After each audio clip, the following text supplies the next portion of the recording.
Welcome to the Grow Down on Soil Health, the podcast where we dig deep into sustainable farming practices that can enhance your land and your bottom line.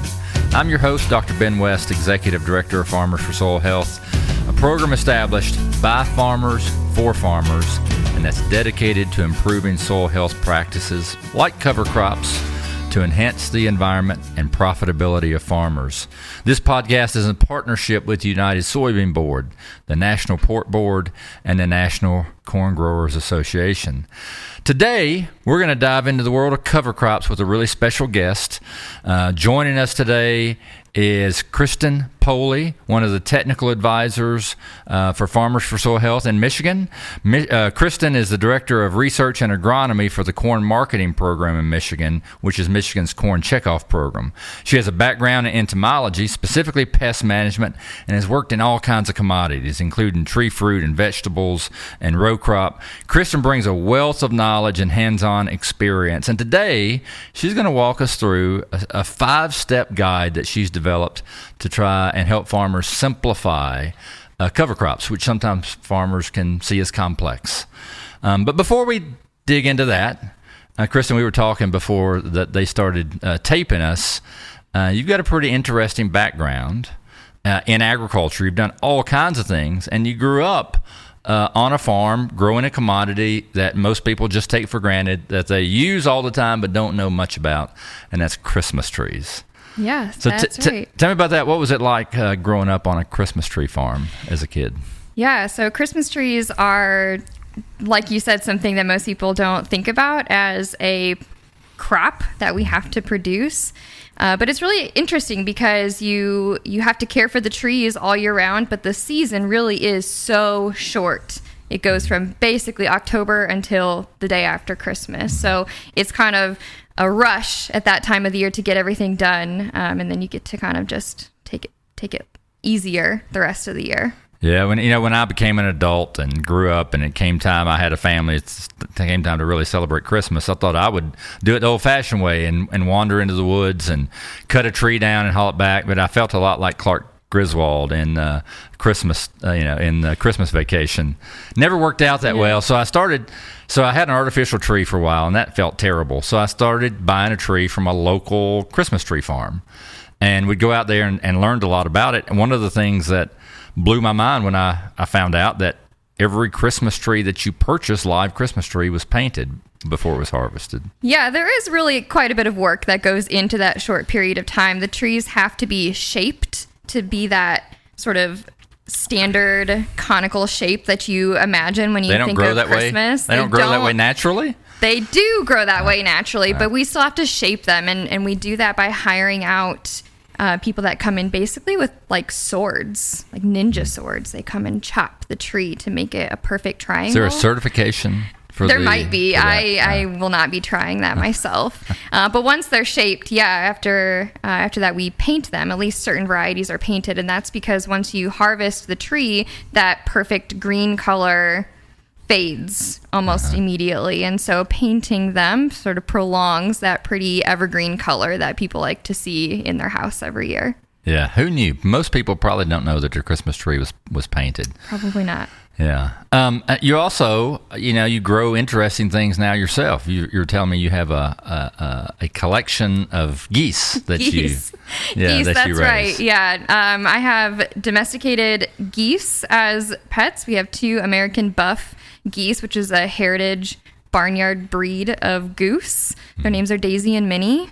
They're a lot of fun. They just kind of waddle around and help me weed the garden, and they do lay eggs. I don't personally eat them, but they do. Do local foxes eat the eggs? Yeah, we generally just throw them out back into the cornfield. Yeah, so something's eating them. Do they have names? The geese, Daisy and Minnie. Yeah, and so you have 2. Will you have more? I actually have 4. I just really like those 2 the best. Oh, I got you. So the other 2 don't even get an honorable mention. No, you just pretend they don't they're exist. They're a different breed that I didn't intend on getting, and they're not as friendly. They're not as fun. They don't follow me around. They do their own thing. Well, you're the second person I've met that raises ducks and geese this way. I had a guy that I worked with once raises all the ducks for the Peabody Hotel in Memphis, which has a duck parade duck twice walk. a day. Yeah, Exactly. I've seen that. And I know the person that raises those ducks for the Peabody. Fun. I also have ducks. Oh, you do? That we not the kind that we name. Yeah. They just kind of exist and eat the bugs in the yard. Maybe you could find a hotel somewhere that needs some. That's next on the list. Yeah. Well, let's enough of that foolishness. Let's talk about cover crops a little bit. One of the things that I know from farmers, talking to farmers, a lot of farmers see cover crops as complex, and they can be complex. I mean, there's a lot of decisions to make about species and planting method and time and termination options, all of those things. But I know also that, anytime somebody's going to try something new, it's helpful if it can be boiled down to a few simple steps. And you've done that exact thing. So tell us about your 5-step, process or approach to cover crops. Yeah, absolutely. And I can't take all the credit for creating this 5-step process, but it is something that you can take the credit. Whether you deserve the credit, I don't know, but you can take it.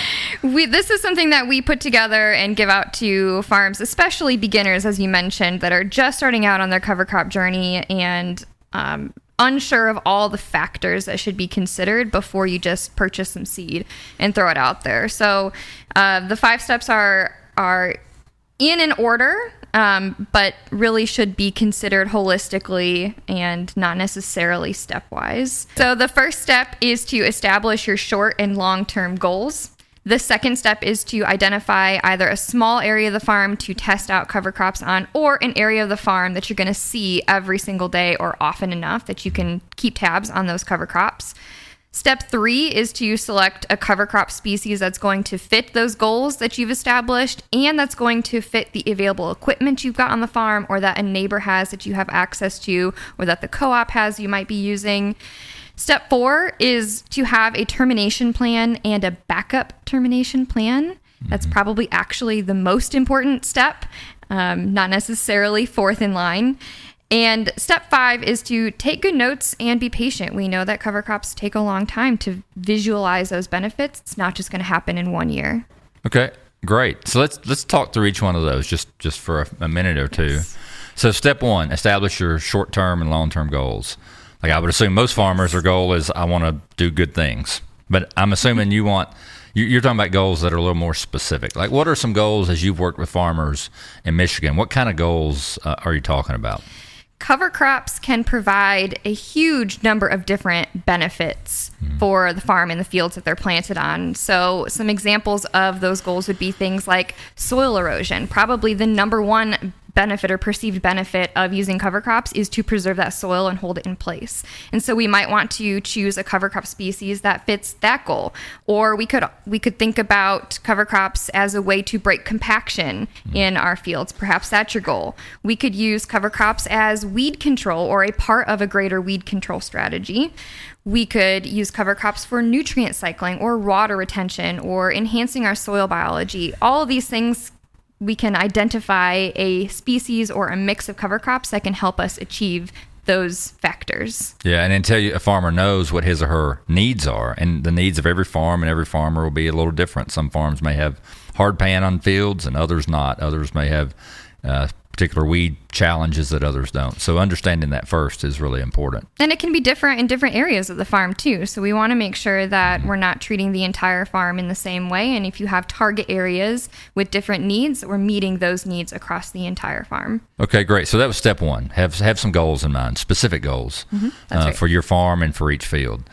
Second one was identify a small area. And I'm assuming that's because trying something new, again, it's the first year is complex, lots of decisions to make. So starting small and using that as a way to learn for the future, I assume that's what that's all about. And Yeah, you're right. I think that starting small is good for a number of reasons in that this is going to be an extra layer of time that you haven't had to spend before out in the fields. It's going to be a lot of decisions that come with a little bit of risk. It comes with a financial burden and just a little bit of risk for your the following season, the crops that are coming up next, the crops that are coming off. It's just a lot more to think about. So if we take a smaller area of the farm, one that has a very specific issue we're trying to meet, and just treating that part of the farm, get over that learning curve that cover crops tend to come with, and then branch out from there. We also want to consider things like start at a place in the farm that you're going to drive by often. Don't put this little plot,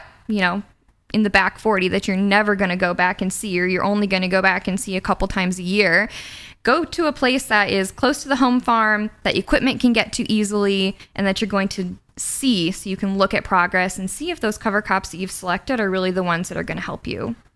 So you talked about learning curve. In your experience, farmers you've worked with, how long does it take a farmer to really get it, to figure it out and feel confident that they know how to use cover crops? Yeah, confidence is key when trying out something like cover crops. And I think in my experience, 3 to 5 years. And that's really going to depend on weather patterns too. You might have a really great year. Everything goes perfectly that first year. And so you're going to launch, head first into cover cropping the entire farm. But that second year, the weather doesn't cooperate, and that's discouraging. So we're having to overcome those challenges in a different way that you didn't consider before. And so, taking more time, a couple extra years to get through all the different scenarios, or a lot of the scenarios, is the key to being confident. Yeah, I know. And I know this past year, many of the areas covered in Farmers for Soil Health had a challenging fall and winter, really dry fall and winter. So I know several farmers had problems with establishment, didn't get great germination in some areas. That's right. So being dry or wet can really hinder germination and establishment. Or I'm from Michigan, a northern climate, just getting in after corn itself is a challenge, even if the weather is perfect. So lots of different things to overcome. Okay, so that was number 2. Pick a small place to get started. Number 3 was select a cover crop species that fit your goals and your equipment. Lots to be considered there because there are so many different varieties and combinations of varieties. How do you typically advise farmers to start thinking about species selection?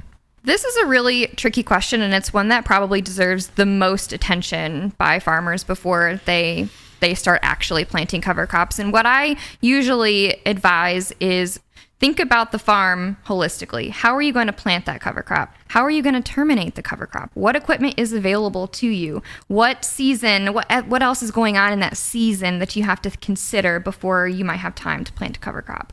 And once you start narrowing down those questions, it's going to lead you to one of the handful of cover crops that we often recommend for beginners, still that are going to meet those goals, but that are also going to be a little bit easier, kind of relieve that burden of starting out.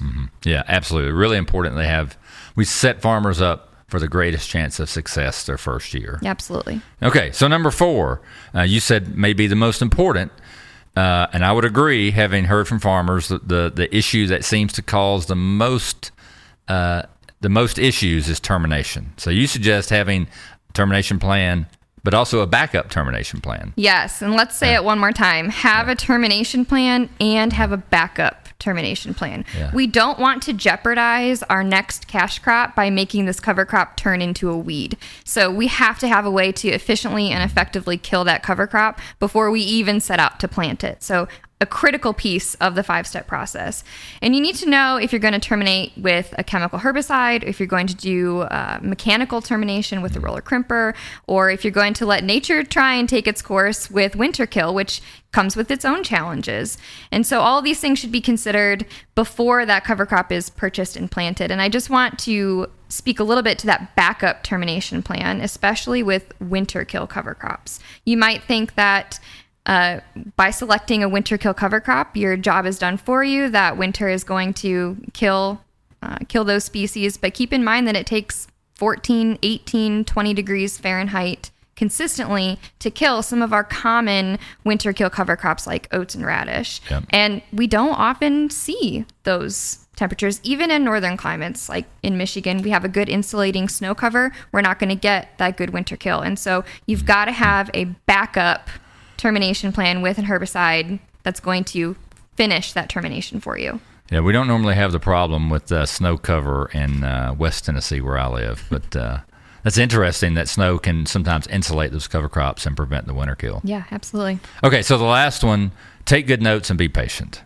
That's probably good advice for everything we do in life. Yeah, good advice, and maybe not warranting a whole step by itself in the process, but definitely a good reminder that this takes time. We know that it takes 3 to 5 years for organic matter to start to change, for us to start to visualize some of those soil health benefits that we're hoping to see. It's a slow process, and especially when we start to consider weather challenges, it can be even slower than that 3 to 5 year mark. So take notes about the areas of the farm that you are putting certain rates on or certain species on. Take some soil samples, or have somebody come out and assess your soil health or other benefits that you're trying to reach, and keep those notes in a place where you can keep coming back to them year over year to start to see that change. Yeah, great advice, Kristin. So just to recap, 5 steps to establish your goals, short-term and long-term. That's number 1. Number 2, start small. Pick a field or 2 that you can see regularly to try for your first year. Step 3, pick a cover crop species strategically, one that fits your needs and your ability on your farm. Number 4, have a termination plan and have a backup termination plan. And we could probably say that over and over, it sounds like, because it's so important. And then lastly, just be curious and be patient and take good notes and see how things unfold over time with your cover crop strategy. So, Kristin, it's really been a pleasure having you with us. Really appreciate you joining the Grow Down on Soil Health. Any last thoughts or comments? You have a good joke you could tell us? I definitely am not a joke kind of person, but I would say my advice is just don't be discouraged if it doesn't work out the first time. As you mentioned, be curious. That's important. Be curious and don't be discouraged. Well, thanks for joining us. If you've enjoyed this episode, make sure to subscribe, follow us on social media, and most of all, check out our website, farmersforsoilhealth.com, where you can find out more about the program, a wealth of information about cover crops, and most importantly, it will help you connect to people like Kristin, your technical assistance provider in your state. Stay tuned here for more insights on sustainable farming practices. Until next time.